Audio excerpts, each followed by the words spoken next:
அனைவருக்கும் வணக்கம். நான் இந்திய பெண்ணே பாரதி பேசுகின்றேன். இன்றைக்கி சனிகர்மா ஆல்மோஸ்ட் எல்லாம் போட்டுட்டு வந்தேன். இன்னும் ராகு கர்மா ஒன்று தான் இருக்குதுன்னு நினைக்கிறேன். யாரோ ஒருத்தர் குரு கர்மா கேட்டிருந்தீங்க. நான் ஃபஸ்ட்டு போட்டதே குரு கர்மா தான். அதாவது நீங்களில் யாரெல்லாம் புனர்பூச நட்சத்திரம், சுவாதி நட்சத்திரம், அவிட்டம் இந்த 3 நட்சத்திரக்காரர்களும் சனிகர்மாவை கொண்டவர்கள். நீங்கள் யார்கிட்டெல்லாம் ஜாக்கிரதையாக இருக்கணும் அப்படின்னா, ஜாக்கிரதை என்ற வார்த்தையை மட்டும் ஞாபகம் வச்சுங்க. ஆனால் சம்டைம்ஸ் அந்த ஜாக்கிரதையாக இருக்கணும்னு சொல்கிற ஆளுங்களாலேயே நல்லது நடக்கலாம் அப்படின்றது தான் மெயின் விஷயம். எந்த ராசி எந்த லக்னக்காரங்களாம், மகர ராசி மகர லக்னம், கும்பராசி கும்ப லக்னம், இது இல்லாமல் 3 நட்சத்திரம், அது பூசம், அனுஷம், உத்திரட்டாதி, இந்த 3 நட்சத்திரக்காரர்கிட்டையும் நீங்கள் உங்கள் வீட்லேயோ உங்கள் வாழ்க்கையிலையோ உறவுகள் இல்லைனா கூட நீங்கள் ரொம்ப நெய்பர்ஸாவோ இல்லைனா ஒரு ஆஃபீஸ்லேயோ உங்களுக்கு தொடர்ந்து வருஷக்கணக்காக அவங்க கூட ஒரு தொடர்பு இருக்குது. முக்கியமான விஷயங்கள் நல்லது நடக்கும்போதும் கெட்டது நடக்கும்போதோ ஏதோ ஒரு மிக முக்கியமான உணர்வுபூர்வமான ஒரு விஷயம் நடக்கும்போதெல்லாம் அவங்க கூட நம்ம கனெக்ட் ஆகணும் போது அவங்களுடைய நட்சத்திரத்தை நீங்கள் தெரிஞ்சு கொள்ளும்போது தானாகவே அது பூசமோ அனுசமோ உத்திரட்டாதியோ இருக்கக்கூடும். மகர ராசி மகர லக்னமாகவோ கும்பராசி கும்ப லக்னமாக இருக்கக்கூடும். இப்போ அந்த மாதிரி ஆட்களை நீங்கள் தெரிஞ்சுக்கிட்டீங்கன்னா அவங்கக்கிட்ட ரொம்ப விஷயங்களையும் ஷேர் பண்ணக்கூடாது. ஆனால் அவங்கள பற்றி நீங்கள் புரிஞ்சு வச்சுக்கணும். அதே சமயத்தில் அவங்க மூலமாகவே நல்லது நடக்கிற மாதிரி இருக்கும். ஆனால் அதில் முக்கியமான விஷயம், இது நானாக கண்டுபிடிச்ச விஷயம்னு சொல்லலாம். இது டிஎன்ஏ அஸ்ட்ராலஜி விஷால் அவர்கள் மூலமாக புரிதல் சிலது இருக்குது. சிலது என்னுடைய லைஃப்பில் சொந்தமாகவே நிறைய பிரபஞ்ச விஷயங்கள் நிறைய நடந்துக்கிட்டே இருக்கும். எனக்கு பிரபஞ்சம் நிறைய விஷயங்களை காட்டிக்கிட்டோம் பார்த்துக்கிட்டும் இருக்கும். அப்போ அதுக்கான விளக்கம் அந்த விஷால் அவர்கள் சொன்னதுக்கு மேட்ச் ஆகும். அப்படி தான் இருக்குதோ தவிர அவர் சொல்லாத வேறு சில விஷயங்களை என்னால் அவற்றிலிருந்து அள்ளிக்கொள்ள முடிகின்றது அப்படின்றது தான் முக்கியமான விஷயம். அதாவது இந்த நட்சத்திரக்காரர்கள்கிட்டலாம் நீங்கள் ஜாக்கிரதையாக இருக்கணும்னு சொல்கிறேன் நான். பூசம் அனுஷம் உத்திரட்டாதி மகர ராசி மகர லக்னம் கும்பராசி கும்ப லக்னக்காரர்கள் மூலமாக ஜாக்கிரதையாக இருக்குன்னு சொல்கிறேன். ஆனால் நீங்கள் அவங்கள உத்து பார்த்துக்கிட்டே இருந்தீங்களான்னா அவங்களுக்கு தெரியாமல் தான் அவங்க நல்லது பண்ணுவாங்க. அவங்க மூலமாக நல்லது நடக்கிற மாதிரி நடக்கும். ஆனால் 90% ஒருவேளை அவங்க மூலமாக உங்களுக்கு நல்லது நடக்கிறதா இருந்ததானால் அந்த நல்லது அவர்களை அறியாமல் அது உங்களுக்கு செய்யக்கூடியதாக இருக்கும். அதாவது அவர்கள் அறிந்தே செய்யக்கூடியது தான் உங்களை வாழ்க்கையை டிஸ்டர்ப் பண்ணுற மாதிரியோ ஒரு கான்ட்ரோவர்ஸாவோ அப்படியெல்லாம் அமையும். அறிந்தே செய்யக்கூடியது அவர்களாலேயே நல்லது நடக்குதுன்னா 90% அது அவங்களுக்கு தெரியாமல் நடக்கும். அதை பிரபஞ்சம் பண்ணும், அதை கடவுள் பண்ணுவாங்க. நான் சொல்லியிருக்கிற இந்த சித்தர்களை நீங்கள் வணங்கும் போது நடக்கும். இல்லைனா நீங்கள் உங்கள் பக்கத்தில் நிறைய நியாயம் இருக்குது, உங்கள்கிட்ட நிறைய மிஸ்டேக்ஸ் கிடையாது, ஆனால் அவர்களால் நீங்கள் ரொம்ப துன்பப்பட்டிருக்கிறீங்க அப்படின்னும் போது என்ன ஆகுன்னா, முதல்ல உங்கள் வாழ்க்கையில் ஒரு குறிப்பிட்ட காலம் வரைக்கும் துன்பப்பட்டிருக்கிறீங்கன்னா அவங்க மூலமாக உதவியை கடவுள் பண்ணுவார். ஆனால் அவங்களுக்கு தெரிஞ்சு பண்ணுவாரா அப்படின்னா இல்லை. அவங்க மூளைக்கு தெரியாமையே கூட பண்ணுவார். ஆனால் அது அவங்களுக்கு தெரியாது, நம்ம இவங்களுக்கு நல்லது தான் பண்ணிகிட்ருக்கோம் தெரியாது. இன்னும் சொல்லப்போனால் அவங்க ஒரு வார்த்தையை பேசி உங்களை அவமானப்படுத்தலாம். இல்லை வேறு ஏதோ ஒரு விஷயத்தை உங்களுக்கு கெட்டது நடக்கணும்னு சொல்லிகிட்டே அவங்க அந்த விஷயத்தை உங்களுக்கு பண்ணலாம். ஆனால் அது உங்களுக்கு நல்லதாக மாறிடும். அவங்க செய்கிறது உங்களுக்கு கெட்டது நடக்கணுன்ற நோக்கத்தோடு தான் அது செய்யறதா இருக்கும். ஆனால் பின்னாடி அது அவங்கள நல்லதாக நடக்கும். ஏன்னா இந்த விஷயத்தை புரிஞ்சுக்கணும். அவங்களாலேயே நல்லது நடக்கும், அவங்களாலேயே கெட்டது நடக்கும்னு சொன்னால் அவங்களே ஒரு 10 நாளைக்கு ரொம்ப கெட்டவங்களாக வந்துட்டு 11ஆவது நாள் அடடா நம்ம பாவம் இவங்களுக்கு தப்பு செஞ்சிட்டோம், 1000 இருந்தாலும் நம்ம பண்ணது தப்பு தான், அதனால் இனிமேல் இவங்களுக்கு நல்லது செஞ்சிடலாம், அப்படியெல்லாம் நடக்காதது. அந்த விஷயத்தை நீங்கள் புரிஞ்சுக்கணும். அவர்களாலேயே நல்லது அவர்களாலேயே கெட்டதுன்னா ஒரு 10% தான் நான் இப்போ சொன்ன மாதிரி நடக்கணும். அவங்கள திருந்தி உணர்ந்து உங்களுக்கு நல்லது செய்கிற விஷயம் 10% தான். ஆனால் இது உங்கள் பக்கத்தில் நியாயம் இருக்கின்ற பட்சத்தில் கடவுளும் சித்தர்களும் பிரபஞ்சமும் என்ன பண்ணோன்னா அவர்கள் உங்களை அவமானப்படுத்தி அந்த அவமானத்தினால உங்களுக்கு ஒரு ஃபயர் உடம்புல ஒரு ரௌத்திரம் அதனால் நீங்கள் இல்லைன்னா அந்த விஷயத்தை யோசித்தே பார்த்துருக்க மாட்டீங்க. இல்லைன்னா அந்த விஷயத்தை பற்றி அந்த பக்கம் தலை வச்சு கூட படுத்திருக்க மாட்டீங்க. அவங்க உங்களை ஆனதாலேயே அவர்கள் உங்களை சீண்டி விட்டதனாலேயே நீங்கள் அந்த விஷயத்தை நீங்கள் ரொம்ப உங்களை என்ஹான்ஸ் பண்ணிக்கிறீங்க. அப்படியாவது நடக்கும். இல்லைன்னா அவங்க உங்களுக்கு கெட்டதுன்னு நினச்சி ஒரு பொருள் உங்களுக்கு தருவாங்க, இல்லை ஏதோ ஒரு விஷயத்தை உங்களுக்கு ஆப்ஷன் கொடுப்பாங்க. ஆனால் அந்த விஷயம் உங்களுக்கு நல்லதாக மாறிடும். ஆனால் அவங்களுக்கு தெரியாது உங்களுக்கு அது நல்லதாக மாறப்போகுதுன்ற விஷயமே அவங்களுக்கு தெரியாது. அப்படி தான் இது நடக்குமோ தவிர நான் சொன்ன இந்த உங்களுக்கு ஜாக்கிரதையாக இருக்க வேண்டிய, அதனால தான் அந்த ஜாக்கிரதைன்றது தான் நீங்கள் ஹெட்லைனாக வைக்கணும்னு சொல்கிறது. ஆனால் விஷால் சார் மோஸ்ட்லி வந்து அவர்களாலேயே உயர்ந்தபட்ச நன்மையும் அவர்களாலேயே உயர்ந்தபட்ச தீமையும் நடக்கும்ன்ற அந்த கான்செப்ட் அவர் சொன்னதுனால்தான் அந்த இது வந்து எனக்கு அந்த விளக்கம் பிடிச்சிருக்குது. எனக்கு நிறைய நடக்கிற விஷயங்களுக்கு அவர் அந்த விளக்கம் அவருக்கு கடவுள் மாதிரி தான் பார்க்குறேன் நான் அவர் சொல்கிறத.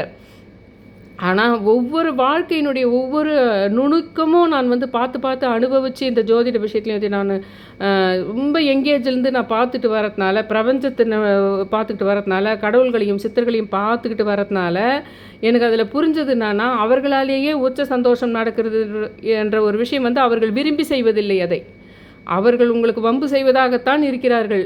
ஆனால் அந்த வம்பு செய்த விஷயம் உங்களுக்கு நல்லதாக மாறிவிடுகின்றது. அவங்களுக்கே தெரியாமல் போகுது. அவங்களுக்கே இது உங்களுக்கு பயங்கர நல்லதாக மாறப்போகுதுன்ற விஷயம் அவங்களுக்கே தெரியாமல் போகுது.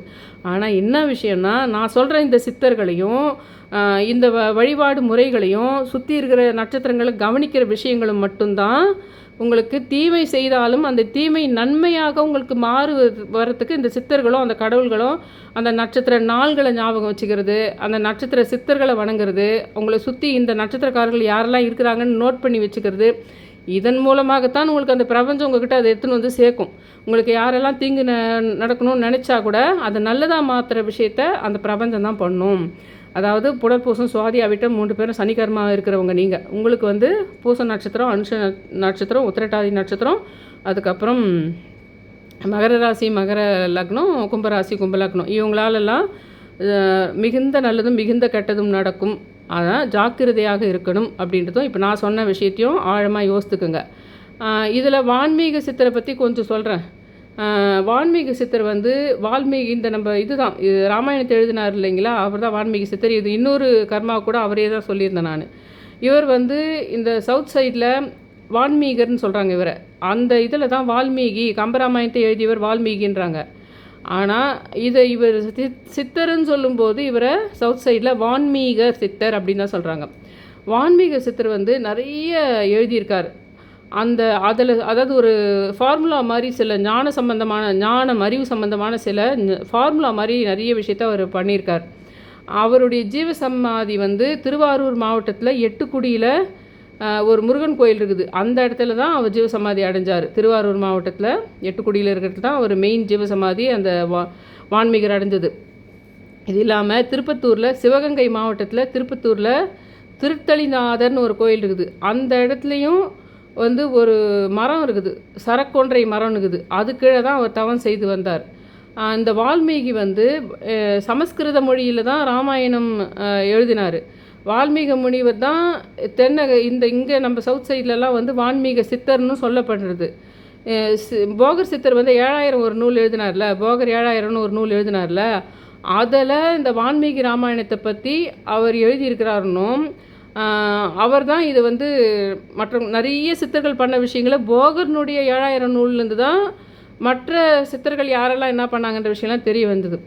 அந்த மாதிரி உங்களுக்கு இந்த வான்மீக சித்தரை பற்றி கொஞ்சம் சொல்லிட்டுனா, இப்போ நீங்கள் வணங்க வேண்டிய சித்தர் வான்மீக சித்தர். ஆனால் அவங்கள பற்றி கொஞ்சம் சொல்லணும்னு சொல்கிறேன். இதுக்கு முன்னாடி பாட்டில் நான் அதை கூட சொல்லலை. அவங்க சித்தர்கள் யாருன்னு மட்டும் நான் போட்டேன்னு வச்சுக்கோங்களேன். இதில் இன்னொரு சித்தர் இந்த டமரகர்னுங்கிறார் பார்த்தீங்களா, கடுவெளி சித்தர் மாதிரி இன்னும் நான் அவர்கிட்ட போகல. எனக்கு என்னவோ இன்றைக்கி ரொம்ப அந்த டமரகர் சித்தர் கூட கடுவெளி சித்தர் மாதிரி ரொம்ப ஒரு சக்தி வாய்ந்த பிரபஞ்ச சித்தராக இருப்பாருன்னு தோணுது. அவரை பற்றி கொஞ்சம் டீப்பாக போகணுன்னு நினைக்கிறேன். நான் வெறும் அருணகிரிநாதர், கிருபானந்த வாரியார் அவங்களோட நின்றுட்டேன். நிறைய சித்தர்களை சொல்லிட்டு வந்து ஒரு பர்டிகுலர் இதில் இன்னும் நிறைய சித்தர்களை சொல்லாமல் நிறுத்திட்டேன். ஆனால் இன்றைக்கி எனக்கு இந்த டமரகர் சித்தரை பற்றி கொஞ்சம் தெரிஞ்சுக்கணும்னு நினைக்கிறேன். அடுத்தது தனியாக அவருக்காக ஒரு பாட்டு போடலான்னு சொல்லிட்டு நான் நினைக்கிறேன். இந்த டமரகர் சித்தர் வந்து 18 சித்தர்களில் ஒருத்தர். அவர் வந்து உத்திரட்டாதி நட்சத்திரத்தில் பிறந்தார். அவர் வந்து ஏன் அவரை வந்து நான் ரொம்ப முக்கியமாக நினைக்கிறேன்னா, கடுவெளி சித்தர்னால் எப்படி பிரபஞ்சம், ஆகாயம், அண்ட சராசரம், கடுவெளின்னா காடுவெளி, பிரபஞ்சம் எல்லாமே அர்த்தம்ன்றது மாதிரி அந்த பால்கோவா அதெல்லாம் சொல்கிறேன் பாருங்கள், அண்டவெளி, மழை, நீர்வாழ் விலங்குகள் சொல்கிறேன் பாருங்கள், கடுவெளி சித்தர்னா சிவனுக்குரியர்னு. அந்த மாதிரி இவர் காற்றில் ஐக்கியமாக கலந்து விட்டார்னு டமரகர் சித்தரை சொல்லப்படுகின்றது. இவர் காற்று, இன்னும் சொல்லப்போனால் காற்று ராசிகளுக்குரியவங்க கூட இந்த டமரகர் சித்தரை வணங்கலாம். காற்று ராசினா கும்பம், மிதுனம், துலாம், இது 3 காற்று ராசி. இவங்கெல்லாம் கூட அந்த டமரகரை வணங்கலாம். ஆனால் இவர் கடுவெளி சித்தர் மாதிரி ஒரு பிரபஞ்ச காற்று சக்தியாக டமரகர் சித்தரை கூட நீங்கள் குயிக்காக ஒரு விஷயம் பண்ணுறதுக்கு யார் வேணால் சனிக்கர்மா இருக்கிறவங்களே இல்லை, அது நான் தனி பார்ட்டாக போடுறேன். டமரகர் சித்தர் அந்த மாதிரி அவரை வந்து காற்று வீட்டிலையே ஒரு சின்ன மணி வாசியிலே அவரை வரவழைக்க முடியும்னு ஒன்று தெரிய வந்துக்குது இன்றைக்கி எனக்கு.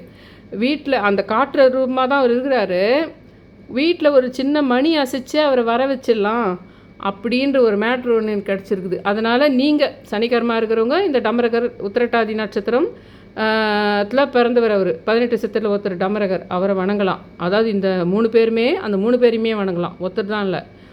புனர்பூசம் சுவாதி அவிட்டம் 3 நட்சத்திரக்காரர்களுமே கமலமுனி வான்மீகர் டமரகர் 3 பேரையுமே வணங்கணும். வணங்கினா உங்களுக்கு நிறைய அற்புதங்கள் நடக்கும். அந்த மாதிரி தான் எனக்கு இந்த விஷயம் எனக்கு புரிய வந்ததே. திரும்ப திரும்ப சொல்கிறேன், நான் சும்மா சொல்லலை. பூரட்டாதி நட்சத்திரம் குரு கர்மாவை கொண்ட பூரட்டாதி நட்சத்திரத்துக்குரிய ஸ்ரீமத் வேங்கட சுபானந்த சுவாமியை வணங்கினப்போ ஏன் எனக்கு நல்லது நடந்ததுன்றது அப்புறம்தான் எனக்கு புரிஞ்சுது.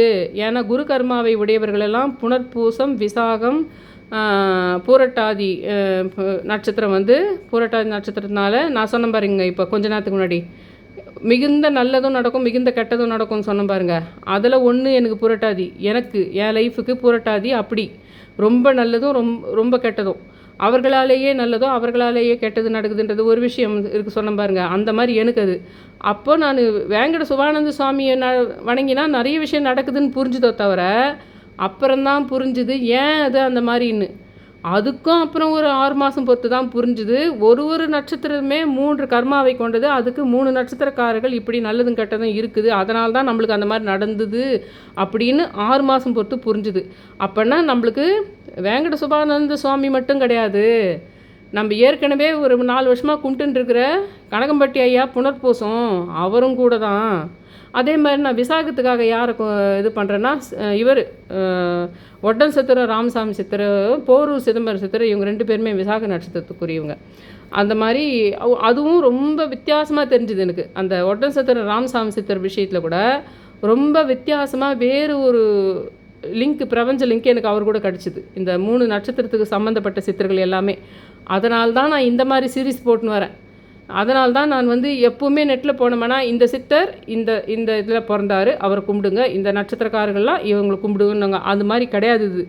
நான் அந்த விஷயத்தை கண்டுபிடிச்சேன். பூரட்டாதி நட்சத்திரம் வேங்கட சுபானந்த சுவாமியை வணங்கினால நல்லது நடந்ததுன்றதுக்கு அப்புறமா ஏன் நடந்தது, நான் குரு கர்மா அதனால் அப்படின்லாம் கண்டுபிடிச்சேன். அதனால தான் உங்களுக்கு போட்டுன்னு வரேன் இதை நான். நீங்கள் இந்த 3 பேரை கும்பிடணும், நீங்கள் இந்த 3 பேரை கும்பிடணும்னு சூரிய கர்மா, சந்திர கர்மா, புதன் கர்மா, குரு கர்மா எல்லாம் போட்டுன்னு வந்துட்டேன். இன்னும் ராகு கர்மா ஒன்று தான் இருக்குது, அந்த ஃபுல்லாகவே ப்ளேலிஸ்ட்டில் போட்டிருக்கேன். இது இல்லாமல் வேறு என்னெல்லாம் கர்ம வினை தீரும், இப்படியெல்லாம் நீங்கள் செஞ்சிங்களான்னா கர்ம வினை தீரும் அப்படின்ற கர்ம வினை தீர விஷயங்களும் அதே ப்ளேலிஸ்ட்டில் தான் போட்டிருக்கேன். ஆனால் இந்த மொத்த பிளானட் பேர் சொல்லி கர்மான்னு போடுறேன் பாருங்கள், அது எல்லாமே ஒரே ப்ளேலிஸ்ட்டில் தான் இருக்குது. அதாவது கர்மா சித்தர்கள்னு இருக்கும், அந்த ப்ளேலிஸ்ட்டில் கர்மா சித்தர்கள் அப்படின்னு சொல்லிட்டு இருக்கும். அது அப்புறமா இந்த இதை பொறுத்த வரைக்கும் என்னான்னு சொல்கிறேன். இந்த சனி தோஷம்ன்றதே என்னென்னா, சனி கர்மா இருக்கிறது, சனி கர்மா சனி தோஷம் ரெண்டும் ஒன்று தான். இதில் இது என்னதுன்னா, ஜாதகத்தில் சனி பகவான் வந்து ஒரு குறைபாட்டு, எல்லா தோஷமே ஒரு குறைபாட்டை ஏற்படுத்துது. அதில் ரொம்ப ஹை பீக்ஸ் சனின்னு சொல்லலாம். குறிப்பாக சனியும் சந்திரனும் சேர்ந்துச்சானா அதை தான் சனி தோஷம்னு சொல்கிறது. சனி கர்மான்றது கூட அப்படி தான். சனி கர்மா சனி தோஷன்றது சனியும் சந்திரனும் சேர்ந்து தானே அதை தான் தோஷமாக கர்மாவாக பார்க்கப்படுது. சனி வீட்டில் சந்திரன் இருந்தாலோ அல்லது சந்திரன் வீட்டில் சனி இருந்தாலோ அதுதான் தோஷம், அதுதான் கர்மா, சனி கர்மான்றது.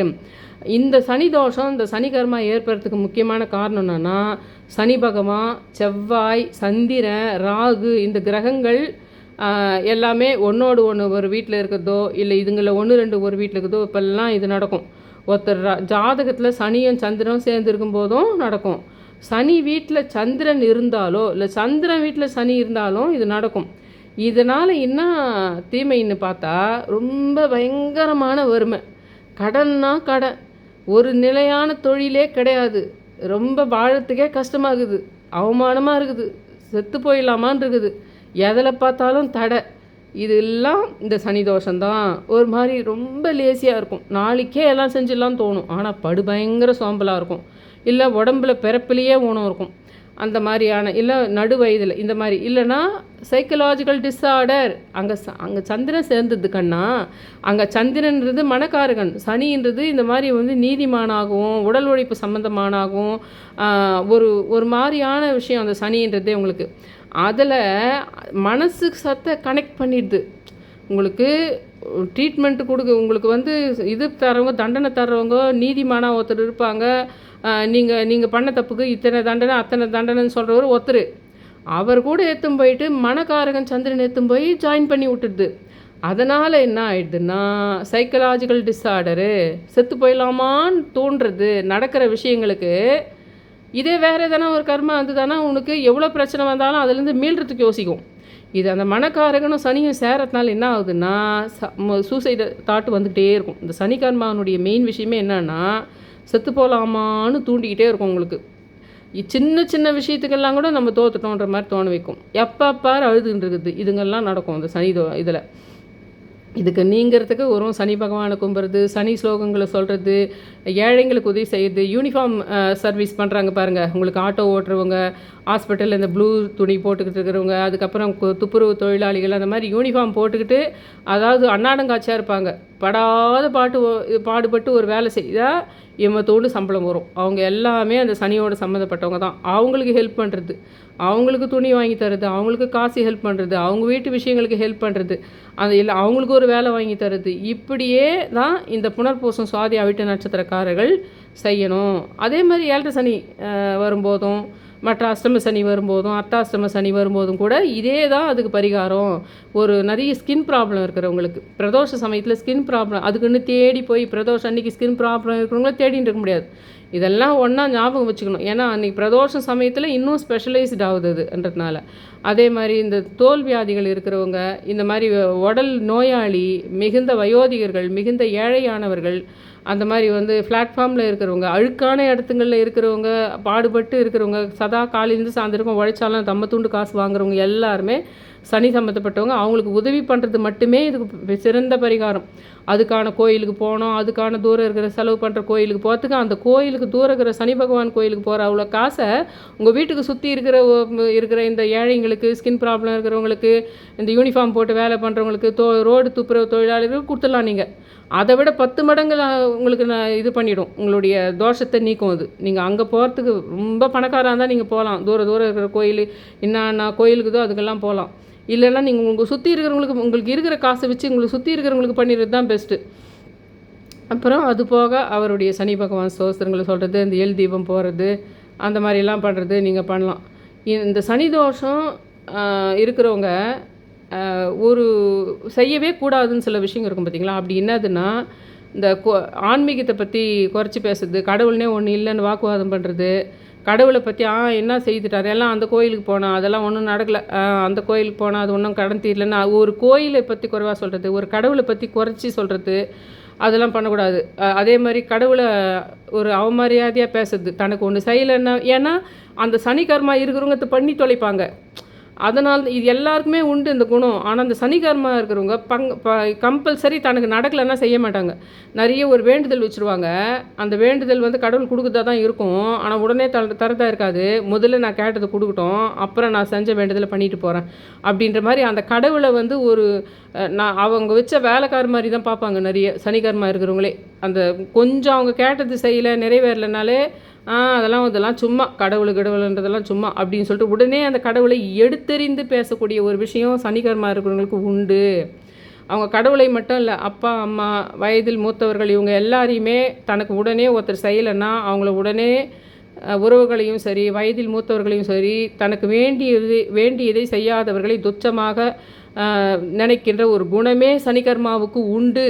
அது கடவுளை மட்டுமே இல்லை, ஒருத்தர் ஹெல்ப் பண்ணுறாங்க, ஒரு ஹெல்ப் பண்ண முடியாத சுச்சுவேஷனில் அவங்க இருக்கிறாங்கன்னா சுச்சுவேஷனை புரிஞ்சுக்கணும்.